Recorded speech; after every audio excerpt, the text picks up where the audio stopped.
تقریر کرنا مقصد نہیں، وہ تو الحمدللہ ہم لوگ علماء کرام سے اکثر سنا کرتے ہیں۔ یہ دراصل اپنی فکر کرنا ہے کہ کیسے ہماری دل کے اندر ایمان اور ہماری زندگی میں حضرت محمد مصطفیٰ صلی اللہ علیہ وسلم والے اعمال کیسے آ جائیں، اس بات کی فکر کرنا۔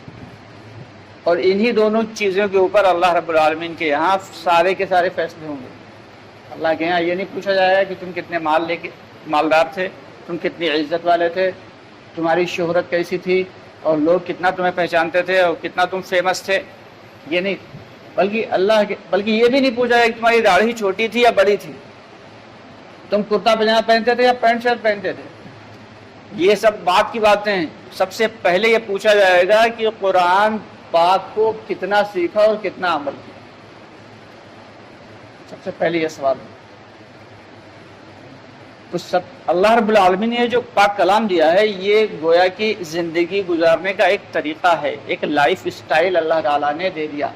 جب کوئی بھی کمپنی کوئی بہت اچھی سی گاڑی یا کوئی نئی گاڑی لانچ کرتی ہے تو کیا کرتے ہیں کہ گاڑی لانچ کرنے کے بعد اپنا آدمی بھیجتے ہیں، انجینئر، کہ اس مشینری کو یا اس گاڑی کو چلانے کے لیے اور سمجھانے کے لیے انجینئر ہوتے ہیں۔ اور ساتھ میں ایک بکلیٹ بھی ہوتی ہے کہ اسے دیکھ کے آدمی سمجھ لے۔ یہ نہیں کہ انجینئر کی سمجھ آنے سے پوری طریقے سے اگر بات سمجھ میں نہ آئی یا بھول گئے تو اس کے لیے بکلیٹ دے دی جاتی۔ تو اسی طریقے سے اللہ رب العالمین نے اس امت کو جب بھیجا، امت محمدیہ کو پیدا کیا، تو حضرت محمد مصطفیٰ صلی اللہ علیہ وسلم کو دنیا میں مبعوث فرمایا، اور آپ صلی اللہ علیہ وسلم نے صرف گاڑی کو سمجھایا نہیں، دکھلا کے کہ دیکھو یہ یہاں پہ یہ پش بٹن ہے، یہ اسٹارٹر ہے اور یہ بریک ہے، نہیں، بلکہ گاڑی کو باقاعدہ دین کی گاڑی کو چلا کے دکھایا، ایک ایک چیز سمجھائی۔ دنیا کا کوئی مذہب ایسا نہیں ہے جو بیت الخلاء میں یعنی واش روم میں بیٹھنے کا طریقہ کیا ہے یہ بتایا ہو۔ جس دنیا کے کسی مذہب میں ایسا نہیں ہے، کسی بھی دین میں ایسا نہیں ہے کہ چھینکنے کا طریقہ بتایا گیا ہو۔ ناک صاف کرنا ہے تو الٹے ہاتھ سے صاف کرو، سیدھے سے نہیں، یہ طریقہ بتایا گیا۔ نماز کے طریقے اور قرآن کے طریقے اور عبادات کے طریقے وہ تو سب سے اعلیٰ عرفہ ہیں۔ جو چھوٹے چھوٹی باتیں ہیں یہ سب ہم سب کے آقا نامدار محمد مصطفیٰ صلی اللہ علیہ وسلم نے باقاعدگی سے عمل میں لا کے بتایا۔ اور پھر اللہ تعالیٰ نے ساتھ ہی ساتھ حضور پاک صلی اللہ علیہ وسلم پہ قرآن کو نازل فرمایا، گویا کی کتاب بھی دے دی کہ اگر جب رسول نہ رہیں تو یہ کتاب تمہارے پاس موجود ہے۔ اور اس کے بعد جو قرآن پاک کی بات سمجھ میں نہ آئے تو وہ حضور پاک صلی اللہ علیہ وسلم کی باتوں یعنی احادیث سے لے کے ہم لوگ اس سے فائدہ اٹھا سکتے ہیں۔ لیکن افسوس کی بات یہ ہے کہ ابھی تک ہم لوگ روٹی اور بوٹی کے چکر میں پھنسے ہوئے، اس سے اوپر نہیں بڑھ رہے۔ بھائی انسان کے زندگی کے محور کیا ہوتا ہے؟ صرف 5 چیزیں ہوتی ہیں، یہ روٹی، کپڑا، مکان، شادی اور سواری، صرف 5 چیزیں۔ ان 5 چیزوں سے کوئی بھی شخص اس سے ایکسٹرا نہیں چاہتا۔ بس روٹی اچھی ہونا چاہیے، کھانا بڑھیا ہونا چاہیے، مکان لگژری ہونا چاہیے، شادی بیوی ہو تو بہت اچھی ہو، اور سواری کیا ہو، ذرا اچھے قسم کی ہو۔ تو بس یہی اسی کے گرد پوری زندگی گھوم رہی ہے۔ جبکہ ہم سوچیں، ذرا غور کریں کہ دنیا میں ہمیں بھیجا کس لیے گیا۔ ایک جماعت یہاں سے بھیجی گئی امریکہ میں، تو وہ امریکہ میں 2 ساتھی، ایک ساتھی وہاں کے تھے ملاقات کروا رہے تھے، اور ایک ساتھی جو تھے جماعت کے تھے، دونوں ملاقاتیں کروا رہے تھے۔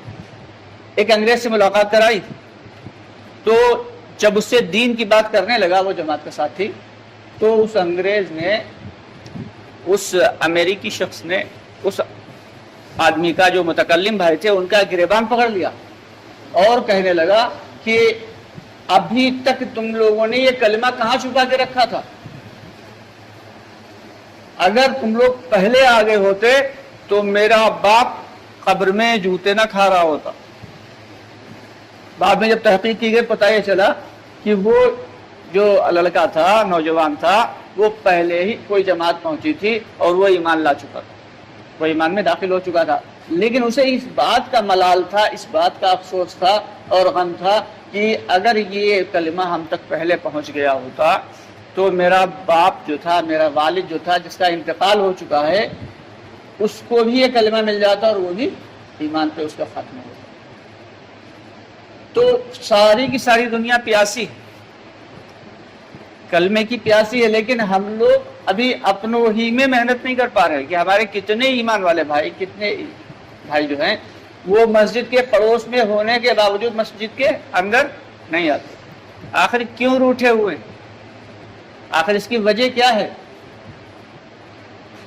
ہارون رشید رحمۃ اللہ علیہ بہت بڑے خلیفہ گزرے ہیں۔ ایک دن گزرے، بڑے ہی نیک دل آدمی تھے، بہت زیادہ نیک دل۔ ایک دن ایک بازار سے گزرے، دیکھیں کیا وقت کا جو ولی تھے، ایک مجنون جیسے مجذوب کہتے ہیں، مجذوب تھے، بہلول دانا رحمۃ اللہ علیہ۔ تو دور نکلتے تھے تو بچے انہیں کنکڑی مارتے تھے، ڈیلے مارتے تھے، وہ کسی کو کچھ نہیں کہتے تھے، وہ اپنے مجذوب تھے، وہ تو جذب کے حال میں رہتے ہیں۔ تو دیکھیں کیا وہ سڑک پہ بیٹھے ہوئے اور رو رہے، زار و قطار رو رہے۔ تو ہارون رشید رحمۃ اللہ علیہ نے پوچھا، اے بہلول، اچھا حضرت ہارون رشید رحمۃ اللہ علیہ بزرگوں کی اور علماء کرام کی بہت عزت کرتے تھے۔ ان سے پوچھا کہ بہلول تم کیوں رو رہے ہو؟ کیا ہوا؟ کیوں تم اتنا زار و قطار رو رہے ہو؟ کہنے لگے کہ کیا بتائیں خلیفہ، میں بندوں کی اور اللہ کی صلح کرانا چاہ رہا ہوں۔ اللہ تو مان رہا ہے، بندے نہیں مان رہے ہیں، بندے اپنی چلا رہے ہیں، اپنی عیش و عشرت کی زندگی گزارنا چاہتے ہیں، جبکہ اللہ مان رہا ہے کہ ٹھیک ہے ہم ان سے صلح کر لیں۔ چند دن گزرے کہ ایک قبرستان کی جانب سے گزر ہوا ہارون رشید رحمۃ اللہ علیہ کا، دیکھیں گے وہاں بھی بہلول بیٹھے ہوئے، بہلول دانا رحمۃ اللہ علیہ بیٹھے رو رہے ہیں، زاروں قطار رو رہے ہیں، آنکھوں سے آنسو لگاتار جھڑ رہے ہیں، اللہ سے رو رو کے کچھ کہہ رہے ہیں۔ تو پوچھنے لگے، اے بہلول اس دن تم بازار میں رو رہے تھے، اب یہاں کیوں رو رہے؟ تو کہنے لگے اس دن میں بندوں کی اور اللہ کی صلح کرانا چاہ رہا تھا تو بندے نہیں مان رہے تھے، اللہ مان رہا تھا۔ یہاں پہ آ کے میں اللہ کی اور بندوں کی صلح کرانا چاہ رہا ہوں تو بندے تو مان رہے ہیں لیکن اب اللہ نہیں مان رہا۔ یعنی وقت جو اعمال کا وقت جو ہے وہ تبھی تک ہے جب تک آنکھوں میں روشنی ہے اور روح جو ہے وہ جسم سے نکلی نہیں ہے۔ جسم سے جب روح نکلتی ہے تو اس کا ایک طریقہ کار ہوتا ہے، پہلے پیروں سے نکلتی ہے، پھر گھٹنوں سے نکلتی ہے، پھر کمر سے اوپر، پھر سینے تک پہنچ جاتی ہے۔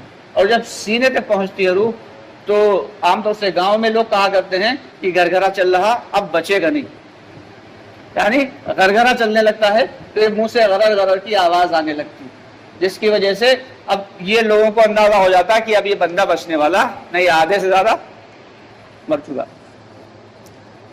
اور اس وقت جب سینے تک روح پہنچتی ہے پھر اللہ تعالی اس بندے کی آنکھوں پر سے پردے ہٹا دیتے ہیں، پھر اسے دنیا کی چیزیں تو دکھائی دیتی ہیں لیکن دھندلی دھندلی سی، لیکن اسے وہ غیبی چیزیں نظر آنے لگتی ہیں کہ فرشتے نظر آنے لگتے ہیں، جنت اور دوزخ کے مناظر نظر آنے لگتے ہیں، لیکن اس وقت وہ سن رہا ہوتا ہے، دیکھ رہا ہوتا ہے، لیکن زبان سے کچھ کہہ نہیں سکتا۔